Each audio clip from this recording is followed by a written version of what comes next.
हाँ जी, नमस्कार दोस्तों, स्वागत है आप सभी का आपके अपने YouTube channel GK by Yogesh पर। एक बार सभी बच्चे जुड़ जाएं। आज के इस सेशन के अंदर आप लोगों से बात करेंगे हम हरियाणा के दोस्तों भौगोलिक क्षेत्र के बारे में।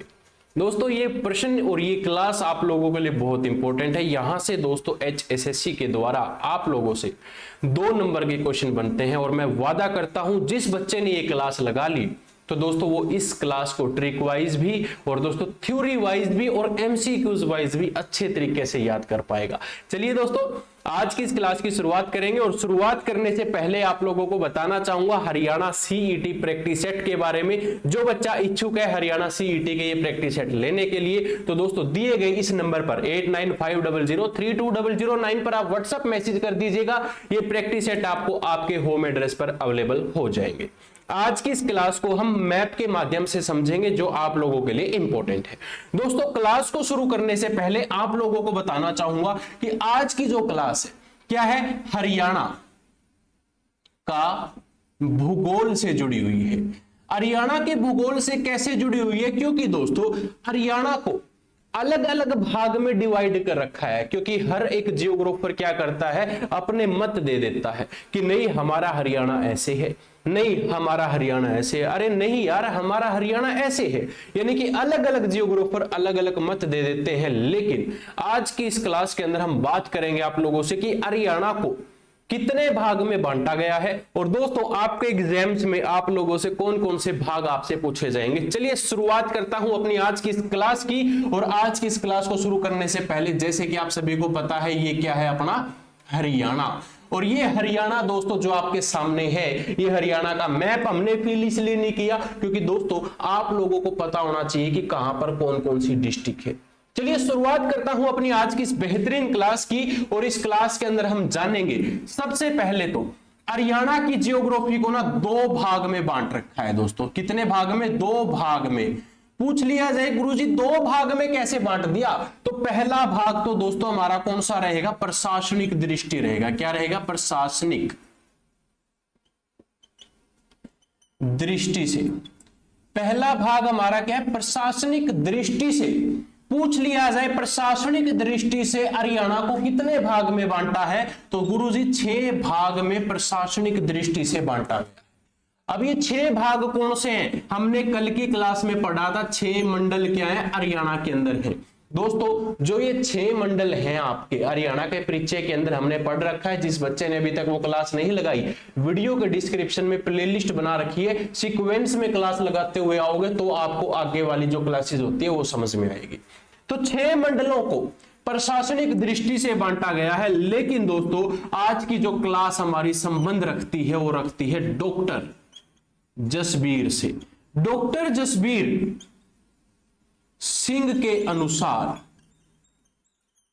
डॉक्टर जसबीर सिंह के अनुसार हरियाणा को पूछ लिया जाए तो 8 भागों में बांटा है।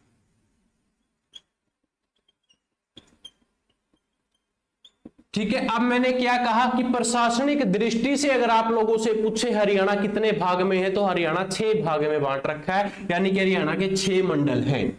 आप लोगों से कहे डॉक्टर जसबीर सिंह के अनुसार हरियाणा कितने भागों में है, तो गुरुजी 8 भाग में हरियाणा को बांट रखा है। जो ये हमारा हरियाणा आप देख पा रहे हैं, इस मैप को 8 भाग में बांट दिया गया। तो चलिए जानते हैं कैसे बांटा इस 8 भाग के अंदर। तो सबसे पहला भाग हमारा क्या रहेगा, जिसको हम क्या कहते हैं, शिवालिक क्षेत्र।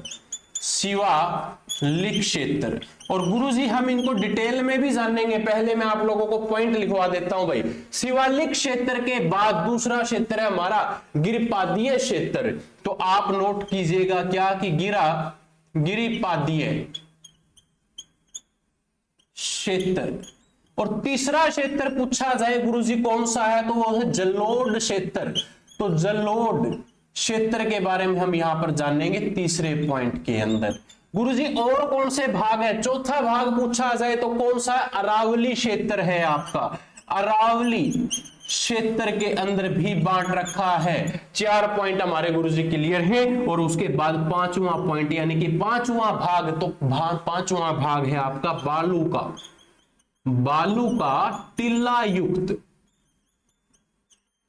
टीला युक्त मैदान आपका पांचवा भाग है। छठा भाग बताओ जी, तो बालू तरंगीय मैदान, तो बालू तरंगीय मैदान आपका छठा भाग रहेगा। सातवां भाग पूछ लिया जाए तो अनकाई दलदल के रूप में उसने बांट रखा है। आपसे आठवां भाग पूछा जाए तो वो कौन सा है, हमारा बाढ़ का क्षेत्र। और दोस्तों कहा जाता है कि इन 8 भाग के अंदर हमारे हरियाणा को बांटा गया है।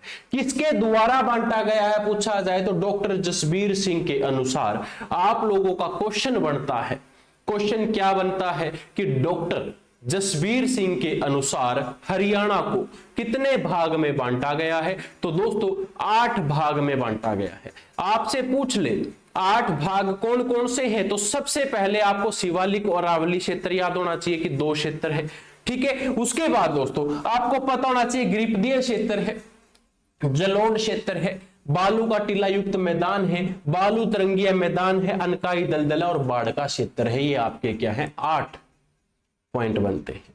यहां तक एक बार सभी बच्चे स्क्रीनशॉट ले लीजिए। क्लियर सबका? चलिए बहुत अच्छी बात है। अब हम जानेंगे कि ये जो 8 क्षेत्रों के बारे में हमने पढ़ा है, ये 8 क्षेत्र में सबसे पहला क्षेत्र कौन सा है आपका, शिवालिक क्षेत्र। तो हेडिंग डाल लीजिएगा सभी बच्चे शिवालिक क्षेत्र की। सभी क्या हेडिंग डाल लेंगे, शिवालिक क्षेत्र। हेडिंग क्या है आपकी, शिवालिक क्षेत्र।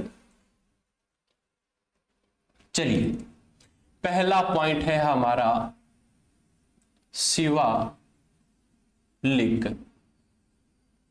क्षेत्र।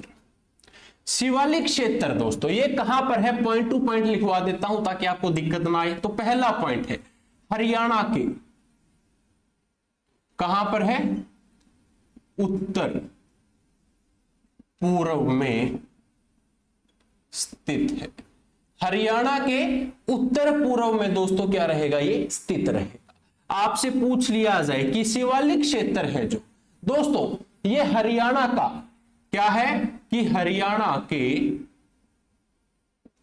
कुल क्षेत्रफल का, हरियाणा के कुल क्षेत्रफल का 1.67% भाग शिवालिक क्षेत्र है। क्या है, शिवालिक क्षेत्र का भाग कितना है, हरियाणा के क्षेत्रफल का 1.67 भाग है। गुरुजी ये जो शिवालिक क्षेत्र है ये कहां पर आता है, तो दोस्तों इस क्षेत्र में आपका सबसे पहले तो दोस्तों क्या आता है, पंचकुला आता है। पंचकुला के बाद आपका कौन सा क्षेत्र आएगा, अंबाला आएगा। अंबाला के बाद आपका क्षेत्र आएगा यमुना नगर, इसके अंदर शामिल। यहां तक सभी बच्चे नोट करो। दोस्तों शिवालिक क्षेत्र में आप लोगों से पूछा जाता है और यह पॉइंट मोस्ट इंपोर्टेंट रहेगा आप लोग, क्या कि शिवालिक क्षेत्र की, शिवालिक क्षेत्र की सबसे ऊंची चोटी का नाम बताओ। तो सबसे ऊंची चोटी आप सभी को पता होना चाहिए, पेपर में पूछा जाता है, जिसका नाम है करहो की चोटी। करहो की चोटी ये क्या है आपकी मोस्ट इंपोर्टेंट है। गुरुजी पूछ लिया जाता है करहो की चोटी कहां पर है, तो ये आपकी मोरनी हिल्स में है। मोरनी हिल्स में इसकी लंबाई पूछ ली जाए तो कितनी, 1514 मीटर की क्या रहेगी, इसकी लंबाई रहेगी। 1514 मीटर की लंबाई, या आपसे कहे कि ऊंचाई, बात एक ही है, इसकी क्या है ऊंचाई रहेगी। दोस्तों एक बार सभी बच्चे इस पॉइंट को नोट कर लीजिएगा, आप लोगों के लिए इंपॉर्टेंट है। फटाफट सभी बच्चे नोट करें इसको। हाँ जी, जितना जल्दी हो सके। हिमालय का सबसे नवीनतम दोस्तों क्या है, ये भाग रहेगा। जो हिमालय के सबसे नजदीक भाग है आपका शिवालिक क्षेत्र। सभी बच्चे इसको नोट कर लीजिएगा। करहो की चोटी आप लोगों के लिए यहां पर इंपॉर्टेंट है। और दोस्तों आपसे इस क्षेत्र से 2 पॉइंट और है जो एग्जाम्स में पूछे जाते हैं, तो आप मैं उनको यहां लिख देता हूं ताकि आप इसको अच्छे से ध्यानपूर्वक नोट करें। पहला तो हमें पता होना चाहिए करहो की चोटी मोरनी हिल्स में है, और ये मोरनी हिल्स कहां पर है गुरुजी? आपके पंचकुला के अंदर है, ये भी मैं बता देता हूं। ठीक है, और क्वेश्चन आपके यहां पर क्या बनते हैं? पॉइंट 4 हो चुके हैं हमारे, पॉइंट नंबर 5 सभी बच्चे नोट कीजिएगा कि सबसे ज्यादा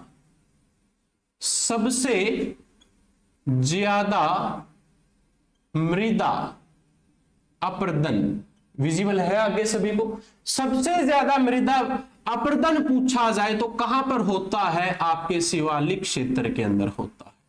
कहां पर होता है गुरुजी? शिवालिक क्षेत्र के अंदर होता है। पॉइंट नंबर 6 ये भी आपका इंपॉर्टेंट है, 5 नंबर भी और पॉइंट नंबर 6 भी आपका इंपॉर्टेंट है, आप सभी को पता होना चाहिए। तो यहां पर दोस्तों क्या होती है? आपकी सर्वाधिक वर्षा होती है। आपसे कहे कि हरियाणा में सबसे ज्यादा बारिश यानी कि वर्षा कहां पर होती है? तो शिवालिक क्षेत्र में होती है। कहां पर होती है गुरुजी? शिवालिक क्षेत्र में सबसे अधिक वर्षा होती है। लेकिन आप लोगों से अगर ये पूछ लिया जाए कि कौन से शहर में होती है, तो शहर का नाम सबसे पहला तो आपके अंबाड़ा में सबसे ज्यादा बारिश होती है। दूसरा पूछ लिया जाए, अंबाड़ा ना आए तो पंचकुला के अंदर दोस्तों आपकी सबसे अधिक बारिश होती है। इसको सभी बच्चे ध्यानपूर्वक नोट कर लीजिएगा। आपके एग्जाम्स में आने वाले क्वेश्चन है ये। आप लोगों से पूछा जाए कि करहो की चोटी की लंबाई कितनी है, तो करहो की चोटी की लंबाई 1514 मीटर है। आप लोगों से पूछे कि करहो की चोटी हरियाणा में कहां पर है, तो ये आपके कहां पर है? मोरनी हिल्स के अंदर, मोरनी की पहाड़ियों में आपकी करहो की चोटी की लंबाई 1514 मीटर है। और मोरनी हिल्स कहां पर है? आपके शिवालिक क्षेत्र में। शिवालिक क्षेत्र के पंचकुला के अंदर दोस्तों ये पहाड़ियां आपकी स्थित है। इस पॉइंट को सभी बच्चे ध्यानपूर्वक नोट कर लीजिए।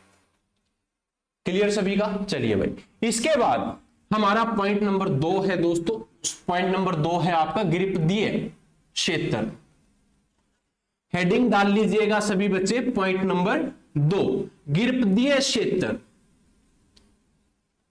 पॉइंट नंबर 2 क्या है? गिरिपदीय क्षेत्र। हेडिंग है आपकी गिरिपदीय क्षेत्र, और दोस्तों शिवालिक के दक्षिण के अंदर ये स्थित है। अभी हमने क्या पढ़ा? शिवालिक उत्तर के अंदर स्थित है, और दोस्तों शिवालिक के दक्षिण में स्थित है। तो पहला पॉइंट हमारा गिरिपदीय क्षेत्र कहां पर है? तो दोस्तों शिवालिक क्षेत्र के दक्षिण में 25 किलोमीटर चौड़ी पट्टी के रूप में, आगे विजिबल नहीं होगा शायद, विजिबल है, ठीक है। तो आगे क्या है? गिरिपदीय क्षेत्र विस्तृत है।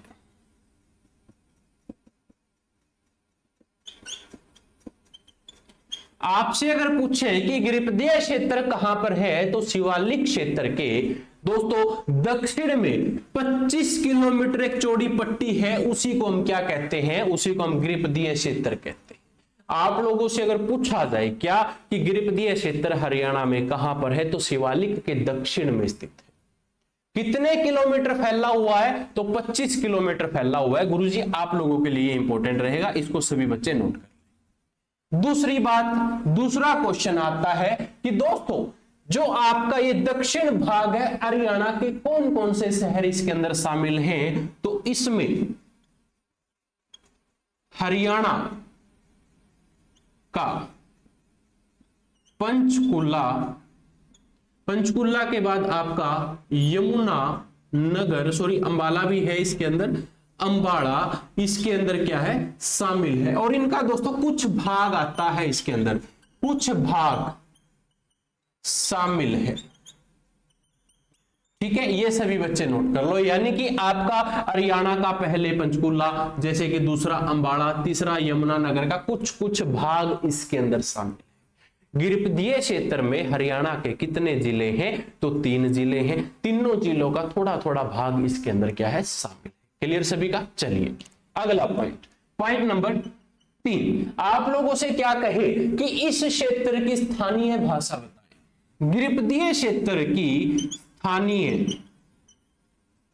भाषा अगर आप लोगों से पूछे तो दोस्तों इसके अंदर जो स्थानीय भाषा है घर व कंघी कहा जाता है। क्या है? इस क्षेत्र को स्थानीय भाषा में क्या कहा जाता है? तो इस क्षेत्र को घर व कंघी के नाम से हम जानते हैं।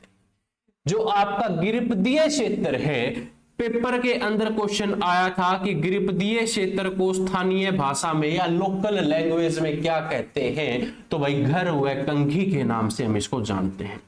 पॉइंट नंबर 4 भी आप नोट कर लीजिएगा कि इस क्षेत्र में नदियों द्वारा बनाए गए गड्ढों को हम क्या कहते हैं। दोस्तों जैसे कि मान लो ये नदी आ गई और इस नदी ने यहां पर गड्ढे बना दिए, तो इस नदी के द्वारा बनाए गए गड्ढों को हम क्या कहते हैं? तो लिखें कि इस क्षेत्र में नदियों के द्वारा बनाए गए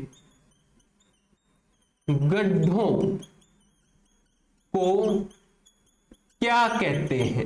अगर आप लोगों से अगर यह क्वेश्चन पूछ लिया जाए कि नदियों के द्वारा बनाए गए गड्ढों को हम क्या कहते हैं, तो दोस्तों आपके नदियों के द्वारा बनाए गए गड्ढों को हम क्या कहेंगे? चो कहेंगे। और ये पेपर में पूछा जाता था, क्या कहते थे कि चो कहा जाता है या चो किसे हम कहते हैं? तो भाई गिरिपदीय क्षेत्र में नदियों के द्वारा बनाए गए गड्ढों को हम क्या कहेंगे? चो कहेंगे। इस पॉइंट को सभी बच्चे नोट कर लीजिएगा। इस पूरे पॉइंट को सभी बच्चे एक बार ध्यानपूर्वक नोट कर लीजिएगा,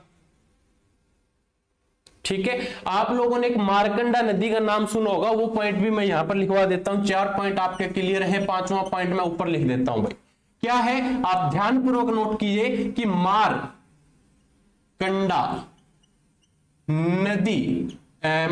नदी द्वारा निर्मित बाढ़ के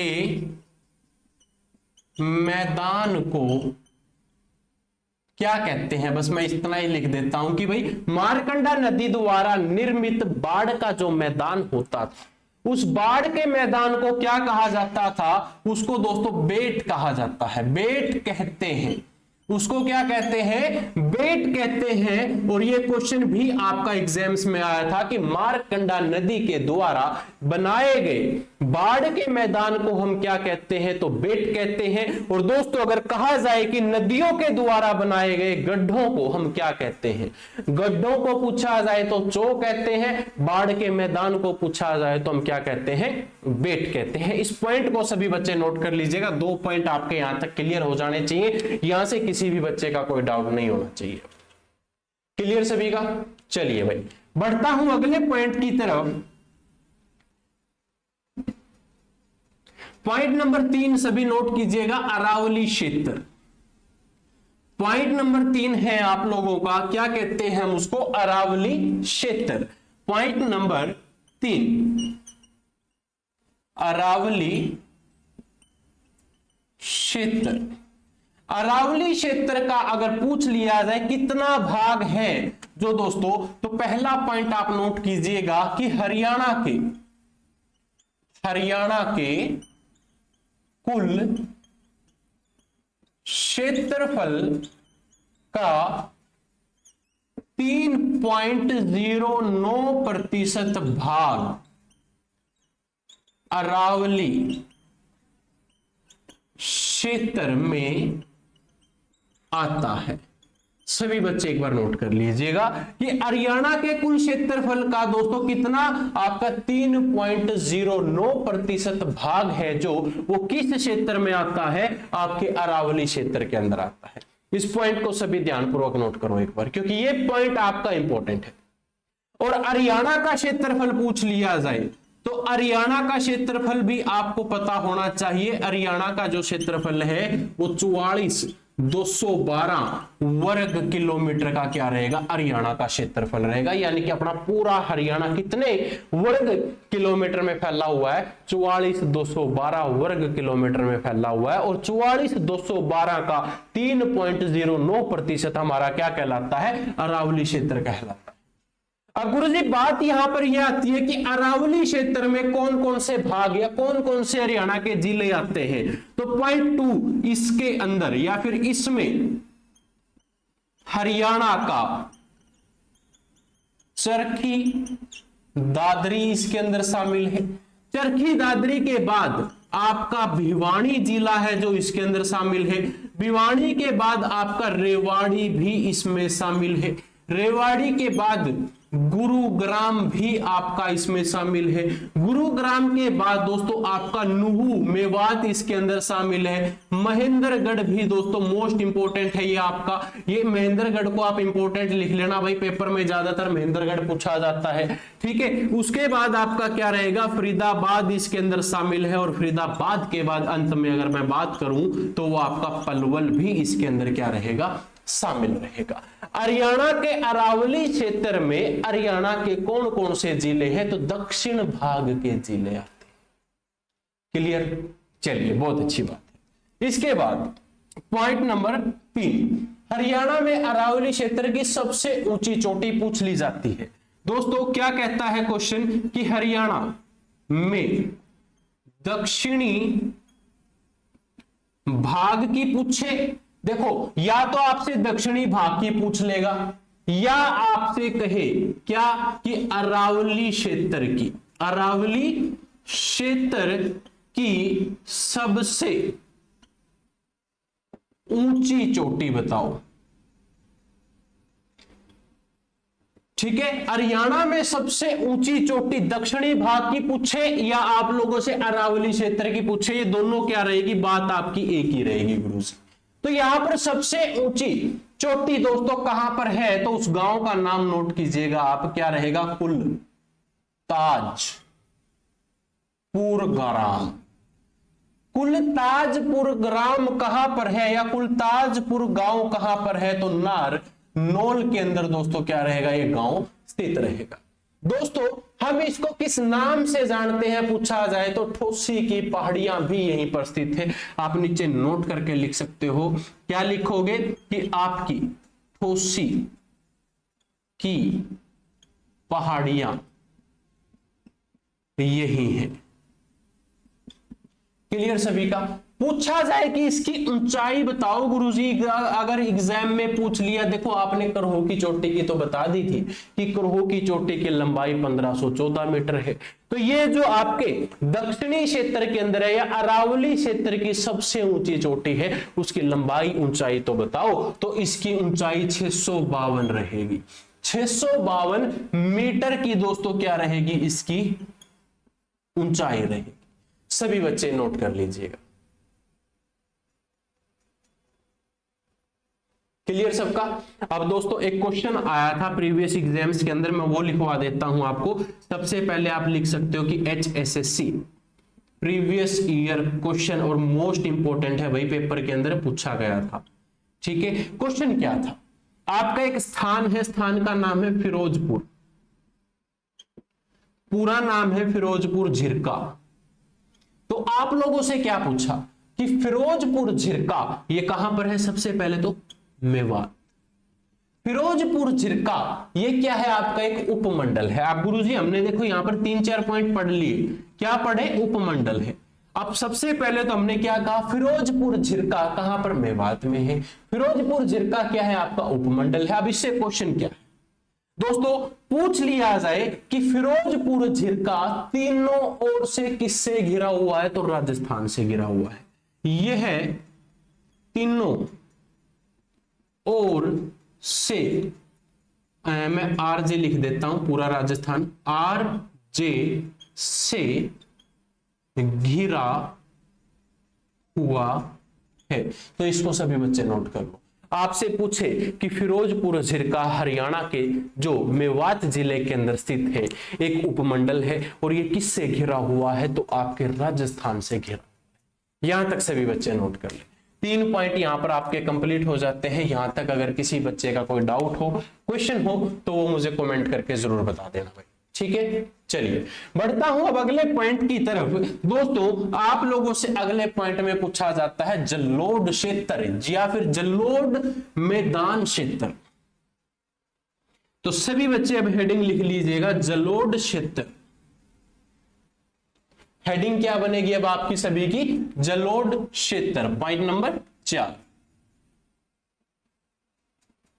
इसको आप जलोढ़ मैदान क्षेत्र भी कह सकते हैं, ठीक है। अब क्या कहा जाता है कि दोस्तों जो ये जलोढ़ मैदान क्षेत्र है ये कहां पर है, हमने तो आज तक कभी देखा नहीं कि जलोढ़ क्षेत्र भी है हरियाणा के अंदर। अब ये गुरुजी कहां पर आएगा, चलिए बताता हूं। पहला पॉइंट आपका सभी बच्चे नोट करें कि ये है मैदान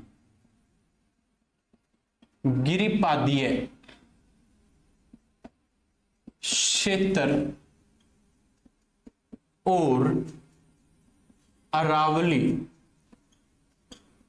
क्षेत्र के बीच में, ठीक है, बीच में। और एक सेकेंड, यह मैदान गिरिपदीय क्षेत्र और अरावली क्षेत्र के बीच में वह यमुना नदी व गग्गर नदी के बीच में क्या है, विस्तृत है। अब यहां से हमारे 2 पॉइंट बनेंगे। वो 2 पॉइंट गुरुजी क्या रहेंगे, सबसे पहला तो आप लोगों से अगर पूछे कि जलोढ़ मैदान क्षेत्र हरियाणा में कहां पर है, तो गुरुजी ये आपका क्या रहेगा, ये आपका रहेगा सबसे पहले तो जो गिरिपदीय क्षेत्र है और दूसरा जो आपका अरावली क्षेत्र है। एक एग्जाम्पल के साथ अगर मैं बात करूं, मान लेते हैं ये आपका क्या है, गिरिपदीय क्षेत्र है। अब ये आपका क्या है, आपका अरावली क्षेत्र है। अब इसके जो बीच के अंदर दोस्तों ये वाला क्षेत्र है, इस क्षेत्र को हम क्या कहेंगे, इसको कहेंगे जलोढ़ मैदान का क्षेत्र। और या फिर आप लोगों से अलग तरीके से भी HSSC पूछ सकती है, आपसे कैसे पूछ सकती है कि यमुना नदी और गग्गर नदी के बीच के क्षेत्र को हम क्या कहेंगे, तो यमुना नदी और आपकी गग्गर नदी के बीच के क्षेत्र को हम क्या कहेंगे, तो उसको हम क्या कहेंगे, आपका जलोढ़ मैदान का क्षेत्र। क्लियर सभी का, चलिए भाई बहुत अच्छी बात है। दूसरा पॉइंट आप सभी बच्चे ध्यानपूर्वक नोट कर लीजिएगा। दूसरे पॉइंट में हम क्या जानेंगे, हरियाणा के कुल क्षेत्रफल का 75% भाग दोस्तों जलोढ़ मैदान कहलाता है। यानी कि जो ये 44,212 है ना, ये हरियाणा का क्षेत्रफल है और इसमें से 75% क्या रहेगा आपका, ये जलोढ़ मैदान रहेगा। तो आप लिखो कि हरियाणा के कुल क्षेत्रफल का 75% भाग क्या है आपका, जलोढ़ मैदान है। ठीक है, तो ये क्या रहेगा आपका, जलोढ़ मैदान का भाग पूछ लिया जाए कितने प्रतिशत है, तो गुरुजी 75% है। क्वेश्चन क्या आ सकता है कि जलोढ़ मैदान का भाग कितने प्रतिशत है या कितने वर्ग में फैला हुआ है, तो 75% भाग दोस्तों क्या रहेगा आपका, जलोढ़ मैदान रहेगा। यहां तक क्लियर करो सभी बच्चे एक बार। हाँ जी, क्लियर यहां तक सभी का। इसको बच्चे एक बार ध्यानपूर्वक नोट कर लीजिएगा। और आप लोगों से पूछा जाता है कि जलोढ़ मिट्टी से बने मैदान या फिर बांगर मैदान या फिर स्वादर मैदान, दोस्तों पुरानी जलोढ़ मिट्टी से जो हमारे कार्य होते हैं, या पुरानी जलोढ़ मिट्टी हरियाणा में कहां पाई जाती है, तो जलोढ़ मिट्टी अधिकतर हमें इसी क्षेत्र के अंदर पाई जाती है। जैसे कि आपका कैथल है, जैसे कि आपका कुरुक्षेत्र है, जैसे कि आपका करनाल है, जैसे कि आपका जींद है, नरवाना है, ये क्या है दोस्तों, आपके जलोढ़ मैदान के क्षेत्र के अंदर आते हैं। क्लियर सभी का, इसको सभी बच्चे ध्यानपूर्वक नोट करो। हाँ जी, फटाफट 4 पॉइंट सभी बच्चों के यहां तक क्लियर हो जाने चाहिए, इसमें किसी का कोई डाउट ना हो। ठीक है, अब बढ़ता हूं अगले पॉइंट की तरफ। सभी बच्चे हेडिंग डाल लीजिएगा। अगला पॉइंट, पॉइंट नंबर 5, बालू का टिल्ला युक्त मैदान। अब अगला पॉइंट हमारा क्या है कि बालू का टिल्ला युक्त मैदान, तो सभी ध्यानपूर्वक नोट कर लो। पॉइंट हमारा क्या है, पॉइंट नेक्स्ट पॉइंट हम पढ़ेंगे अब बालू का टिल्ला युक्त मैदान, बालू का टिल्ला युक्त मैदान। तो गुरुजी ये बालू का टिल्ला युक्त मैदान कहां पर है? तो पहला पॉइंट हमारा कि हरियाणा के दक्षिण पश्चिम में राजस्थान की सीमा के साथ विस्तृत है। अब जैसे ही मैंने ये कहा राजस्थान की सीमा के साथ विस्तृत है, तो जिस बच्चे ने हरियाणा के पड़ोसी राज्यों वाली क्लास लगा रखी है उसको अब ये बात पता है कि हरियाणा के कौन कौन से जिले राजस्थान को लगते हैं। तो अब उनको पता चल चुका होगा कि दक्षिण पश्चिम में राजस्थान की सीमा को लगने वाले कौन कौन से जिले हैं, उसके बारे में भी बताऊंगा। लेकिन उससे पहले हम जानेंगे कि इस मैदान का निर्माण कैसे हुआ। दोस्तों ये बालू का जो आपका टिल्ला युक्त है ये मैदान कैसे बना? एक एग्जांपल, ये क्या आपका बॉर्डर है भाई, इधर क्या है आपका राजस्थान है और इधर क्या है आपका हरियाणा है। यहां राजस्थान के अंदर रेत है भाई, यहां पर क्या है रेत, या आप इसको कह सकते हो बालू है यहां पर। और दोस्तों जब राजस्थान से हवा चलकर आती है ऐसे, तो वो हवा किस तरफ आ रही है? हरियाणा की तरफ। और हरियाणा की तरफ अगर हवा आएगी तो ये रेत उड़ाकर लेकर आएगी, और रेत अगर यहां पर आके इकट्ठा होता रहेगा, जैसे कि रेत उड़ा यहां इकट्ठा होता जाएगा, फिर यहां पर एक पहाड़ बन जाता है ऐसे। और ऐसे अगर पहाड़ बन गया तो ये क्या बन गया? टिल्ला युक्त एक टिल्ला बन जाता है पहाड़ का। तो टिल्ला कहां पर बन गया? हरियाणा के अंदर। और हरियाणा के कौन से क्षेत्र में बना पूछा जाए तो वह जहां पर हमारे हरियाणा की सीमा राजस्थान को लगती है। तो चलिए बताते हैं। अब यहां पर आप लोगों से क्या पूछा गया है कि भाई जो ये मैदान है आपका, इस मैदान के बारे में थोड़ा सा विस्तृत होकर हम जानते हैं। जैसे कि क्या है कि इस मैदान का निर्माण, इस मैदान का निर्माण राजस्थान से आने वाली, अब दोस्तों मैंने तो सिर्फ आपको हवा बताया था लेकिन पेपर में हवा नहीं आएगा। अब पेपर में क्या आएगा आपका? शुष्क पवनों के द्वारा हुआ है। अब आपसे अगर पूछा जाए कि बालू का टिल्ला युक्त मैदान कैसे बना, तो राजस्थान से आने वाली शुष्क पवनों के द्वारा हरियाणा में बालू का टिल्ला बन गया। क्लियर सभी का? चलिए गुरुजी बात ये आती है, जो ये टिल्ला है बालू का, जो आपका टिल्ला है, निर्माण दोस्तों निर्मित झीलों के अंदर होता है। जैसे कि एग्जांपल मैं बात करूंगी बालू का टिल्ला युक्त मैदान में निर्मित झीलों को हम क्या कहते हैं? बालू का अगर कोई टिल्ला बन जाता है तो ये पेपर के अंदर क्वेश्चन आता है, और उसके अंदर अगर कोई झील है तो उस झील को हम क्या कहें? तो सभी बच्चे नोट करें कि बालू का टिल्ला युक्त मैदान से निर्मित झीलों को क्या कहा जाता है?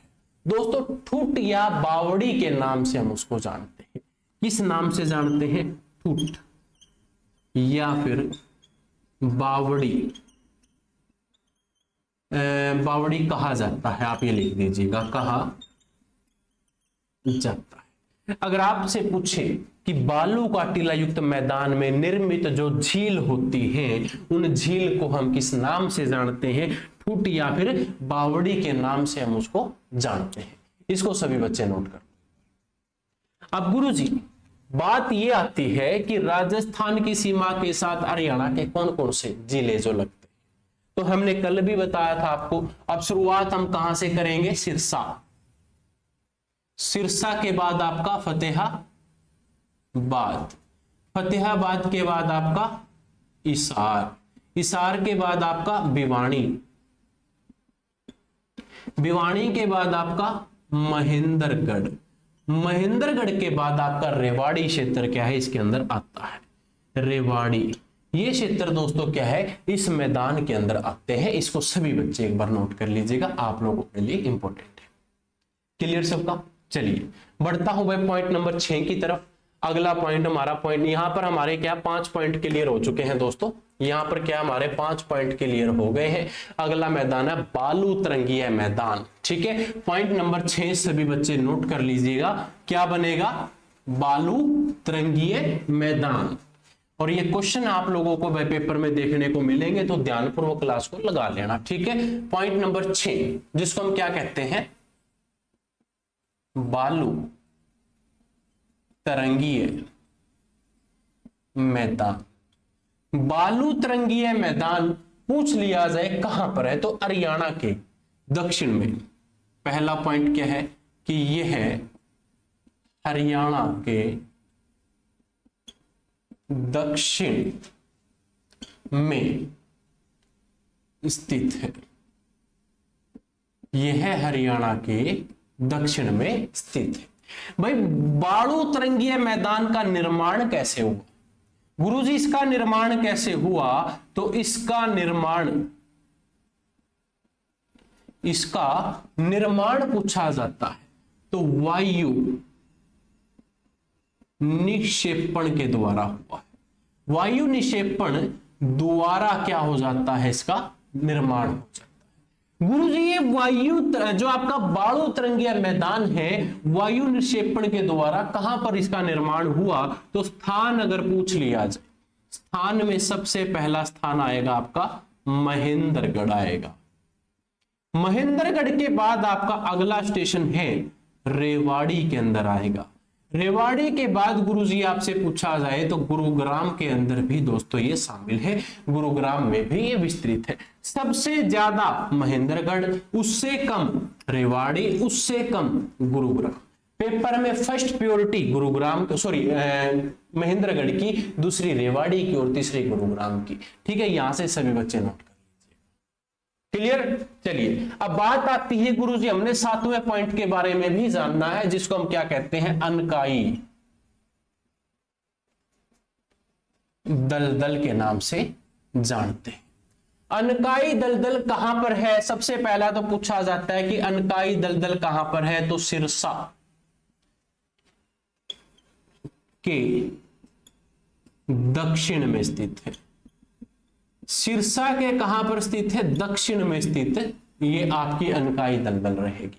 हरियाणा का सबसे, आपसे पूछा जाए नीचे वाला भाग कौन सा है, एक एग्जांपल नीचे का मतलब, जैसे मान लो मैं ऐसे खड़ा हूं भाई, कैसे बताऊं मैं, ये ज्यादा स्क्रीन से बाहर हो गया मेरा हाथ ही नहीं समझ में आ रहा भाई। मान लो यार मैं यहां पर बना देता हूं, ये ऐसे खड़ा हूं मान लो मैं। सबसे ऊंचा भाग पूछा जाए तो आपका क्या है, करोहो की चोटी है। और सबसे निचला क्षेत्र या भाग पूछा जाए तो वो कौन सा है, अनकाई दलदल है। गुरुजी कहां पर है, तो आपके सिरसा के दक्षिणी भाग के अंदर है। हरियाणा का सबसे कम ऊंचाई वाला क्षेत्र अगर आप लोगों से पूछा जाए, मैं इसको ब्रैकेट में नीचे लिख देता, यहां पर लिख देता हूं भाई, क्या, हरियाणा का सबसे कम ऊंचाई वाला क्षेत्र किसको कहेंगे, अनकाई दलदल को कहेंगे। या इसको हम कह सकते हैं हरियाणा का सबसे निचला भाग। ठीक है, और दोस्तों ये एक क्वेश्चन और है कि हरियाणा का सबसे कम उपजाऊ क्षेत्र, तो यह है दोस्तों क्या है, हरियाणा का सबसे कम उपजाऊ क्षेत्र है।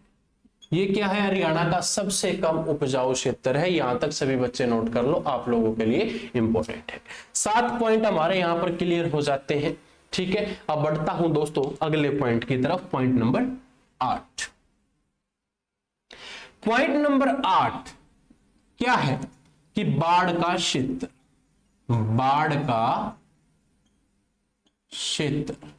आपसे गुरुजी पूछे बाढ़ का क्षेत्र का निर्माण मुख्य रूप से कैसे हुआ था, चलिए भाई, हरियाणा में बाढ़ के मैदान का निर्माण, विजिबल है निर्माण तक सभी को? चलिए, हरियाणा में बाढ़ के मैदान का निर्माण मुख्य रूप से दो नदियां करती है, दो नदियां करती है। भाई नाम पूछा जाए, पहली नदी का नाम क्या रहेगा? आपकी यमुना नदी रहेगा। दूसरी नदी का नाम तो गग्गर नदी क्या रहेगा? उस नदी का नाम रहेगा। ठीक है, यमुना नदी द्वारा बनाए गए बाढ़ के मैदान को क्या कहा जाता है पूछा जाए तो?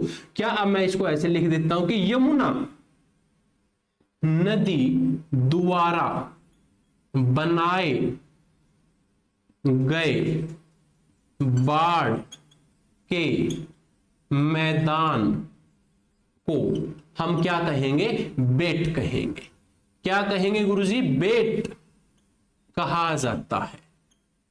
ठीक है, और दूसरी तरफ आपकी जो गग्गर नदी है, आपसे पूछे कि गग्गर नदी के द्वारा बनाए गए बाढ़ के मैदान को क्या कहते हैं? सेम लाइन लिखनी है। ठीक है, पॉइंट 1 यहां पर हमने लिखा यमुना नदी द्वारा बनाए गए बाढ़ के मैदान को क्या कहते हैं? बेट कहते हैं। उसी तरीके से गग्गर नदी द्वारा बनाए गए बाढ़ के मैदान को हम क्या कहते हैं? तो इसको हम नीली कहते हैं। इसको क्या कहते हैं? नीली कहते हैं। दोनों में से कुछ भी पूछा जाए आप लोगों को पता होना चाहिए। गग्गर व यमुना नदी के द्वारा बनाए गए दोस्तों जो ये बाढ़ के मैदान हैं आप लोगों के लिए इंपॉर्टेंट है। और दोस्तों कहा जाता है कि गग्गर व यमुना नदी के बाढ़ के मैदानों में पाई जाने वाली मिट्टी को हम क्या कहते हैं? तो मिट्टी को हम क्या कहते हैं? काप मिट्टी। अगर जो ये नदी बाढ़ के मैदान बना रही है, इनमें हमें जो मिट्टी पाती है या मिट्टी मिलती है तो हम क्या कहते हैं? उसको काप मिट्टी के नाम से जानते हैं। यमुना व गग्गर नदी के द्वारा बनाए गए बाढ़ के मैदान में जो मिट्टी पाई जाती है उस मिट्टी को क्या कहते हैं? तो काप के नाम से हम उसको जानते हैं। यहां तक सभी बच्चे नोट करो। क्लियर सबका? चलिए भाई, बहुत अच्छी बात है। तो दोस्तों ये हमने जाना डॉक्टर जसबीर सिंह के अनुसार हरियाणा के कितने भाग थे? 8 भाग थे। ये 8 के 8 भाग हमने आज की इस क्लास के अंदर जानने हैं। आपसे प्रशासनिक दृष्टि के अनुसार पूछे हरियाणा में कितने मंडल हैं, या आप लोगों से कभी भी एग्जाम्स में ये नहीं पूछने को मिलेगा कि भाई प्रशासनिक दृष्टि से बताओ हरियाणा के कितने मंडल हैं। नहीं, आपसे ये कह सकता है कि प्रशासनिक दृष्टि के अनुसार हरियाणा के कितने भाग हैं। भाग में बच्चा कंफ्यूज हो जाता है। प्रशासन, ठीक है, जहां पर प्रशासन की बात की गई है और प्रशासन की दृष्टि से पूछ लिया जाए तो हरियाणा 6 भाग में बांट रखा है, यानी कि 6 मंडलों में बांट रखा है। ठीक है, जिस बच्चे ने कल की क्लास सीक्वेंस में नहीं लगाई वो लगा लेना। अब दोस्तों हरियाणा एक ऐसा मैदानी भाग है जहां पर क्या हुए थे? समय समय पर परिवर्तन हुए थे। गुरुजी कैसे? देखो भाई, देखो एकदम से तो कोई हमारी जमीन उपजाऊ नहीं हुई थी। कहते हैं पुराने टाइम की बात है, हमारी पृथ्वी एक आग का गोला था, धीरे धीरे शांत हुई है, धीरे धीरे ठंडी हुई है। तो थोड़ा सा उसके बारे में जान लेते हैं। चलिए हेडिंग नोट कर लीजिएगा एक बार सभी। हेडिंग क्या है? हरियाणा एक मैदानी भाग है जिसमें समय समय पर परिवर्तन हुए। हरियाणा एक मैदानी भाग है जिसमें समय समय पर परिवर्तन या फिर बदलाव हुए हैं। परिवर्तन हुए हैं। देखो जैसे लिखवा रहा हूं वैसे लिख लेना, बीच बीच में कोई लाइन मत छोड़ देना। कभी बाद में कंफ्यूज हो जाओ कि यार जब हम नोट्स दोबारा उठा के पढ़ें तो आपको समझ ही ना आए कि क्या पढ़ा था, फिर दोबारा क्लास लगाने आओगे तो टाइम खराब हो जाएगा आपका। क्लास को 1-2 बार अच्छे से देखो, 1-2 बार में ही अच्छे से नोट बना लो। ठीक है, सबसे पहला दोस्तों एक युग आता है आपका जिसको हम क्या कहते हैं? आजोइक। आजोइक एक युग होता है। आजोइक एक युग होता है। मैं इसको थोड़ा दोबारा लिखता हूं छोटे वर्ड्स में ताकि भाई ज्यादा स्पेस ना घेरे हम। आजोइक दिख रहा है ना सभी को? इतना छोटा, ठीक है। आजोइक की अगर बात करें तो गुरुजी इसके पॉइंट लिखे। सबसे पहले तो दोस्तों जो आजोइक है ना, ये आपका निर्जीव युग है, यानी कि इसमें कोई भी जीव नहीं है। इस काल में हरियाणा की भू या फिर भूगर्भिक संरचना में कोई परिवर्तन नहीं हुआ था। क्या है कि इस काल में हरियाणा की भूगर्भिक